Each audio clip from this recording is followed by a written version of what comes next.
ఇక్కడ పట్టించుకునే నాదుడే ఎవ్వరు దిక్కులేరు అసలు. ఎలా అంటే ఎంత దారుణం అయిపోయారు అంటే హిందువులు మరీ దారుణం అయిపోయారు. ఇక్కడ గుట్టకాడ అండ్ ఇంత పీస్ఫుల్ లైఫ్లో, ఇక్కడ ఇంత నేచర్లో, ఇంత మంచిగా దేవుడు ఉన్నాక ఈ దేవుని పట్టించుకునే వాళ్ళే లేరు అసలు.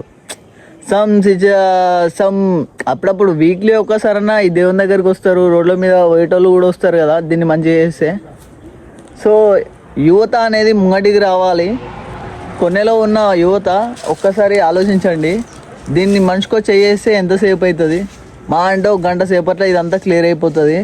మనమే రెగ్యులర్గా రావచ్చు. మనము అంటే అటు ఇటు బచ్చనపేటకి, అటు విలేజ్లలోకి అటు ఇటు పోయినప్పుడు మనకు కూడా మొక్కనికి ఛాన్స్ ఉంటుంది. కాబట్టి ఒక్కసారి ఆలోచించాలి.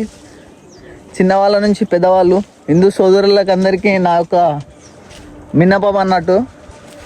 మీరు చూడాలి, ఇక్కడ చూస్తున్నారా, ఇక్కడ అండ్ ఇక్కడ ఇదంతా చూస్తే కొంచెం క్లియర్ చేస్తే మనకి ఎంత బాగుంటుంది చెప్పండి. ఆలోచించాలి మనం కూడా. సో గాయస్, ఇప్పుడు ఆ టెంపుల్ ఉందని కూడా మనకు కూడా నాకు అంత తెలీదు.